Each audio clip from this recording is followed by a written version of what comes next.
Oh, hello. I didn't see you there. I was just sitting here stirring my pot on the fire. I got my dinner cooking, and actually, it can go for a while. I have some time, so why don't we talk about the X-ray beam?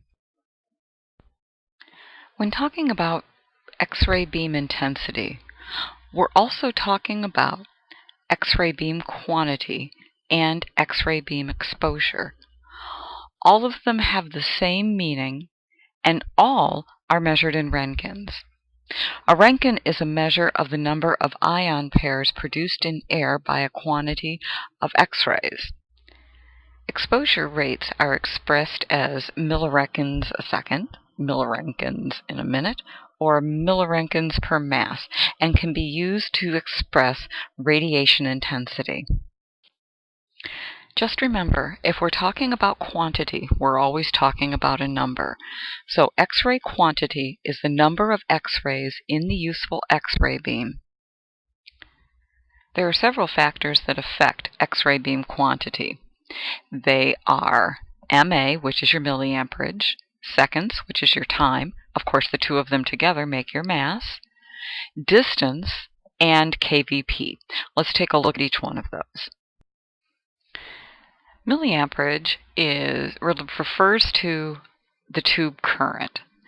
Time refers to the amount of time that the tube current is active, so the two of them together give us our mass. X-ray quantity is directly proportional to the mass. When mass is doubled, the amount of electrons striking the tube target is doubled, and therefore the number of X-rays emitted is doubled. When it comes to kVp, the change in X-ray quantity is proportional to the square of the ratio of the kVp. In other words, if kVp were doubled, the X-ray intensity would increase by a factor of 4. Distance also affects the quantity of the X-ray beam. X-ray intensity varies inversely with the square of the distance from the X-ray tube target. This relationship is known as the inverse square law. So when it comes to quantity, if you increase your mass, you will proportionately increase your quantity of X-rays. If you increase your kVp, again, you will increase your quantity of X-rays. If you increase your distance, you will decrease your quantity of X-rays. Let's move on to X-ray quality, also known as penetrability. We all know as the energy of the X-ray beam is increased, penetrability also increases. Penetrability refers to the ability of X-rays to penetrate deeper into tissue. High-energy X-rays are able to penetrate tissue more deeply than low-energy X-rays. The penetrability of the X-ray beam is called X-ray quality. X-rays with high penetrability are termed high-quality X-rays.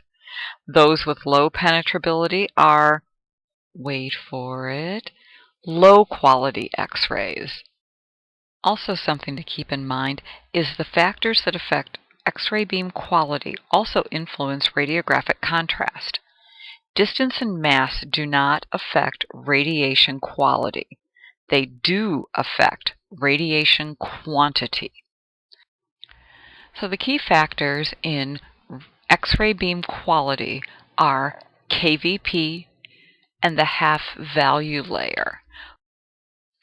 The definition of the half-value layer is the half-value layer of an X-ray beam is the thickness of the absorbing material necessary to reduce the X-ray intensity to half of its original value. A diagnostic X-ray beam usually has a half-value layer in the range of 3 to 5 millimeters of aluminum or 3 to 6 centimeters of soft tissue. Some of the factors that affect X-ray quantity have no effect on X-ray quality. Other factors affect both quantity and quality. Kilovoltage peak is one of these. kVp affects both quality and quantity of X-rays in the X-ray beam. As kVp is increased, so is the X-ray beam quality and therefore the health value layer. An increase in kVp results in a shift of the X-ray emission spectrum toward the high energy side, indicating an increase in the effective energy of the X-ray beam. The result is more penetrating X-rays in the X-ray beam. Filtration is another factor that affects X-ray quality, but we've already discussed that on previous little things, and I don't see why I should spend this beautiful moonlit night talking about filtration.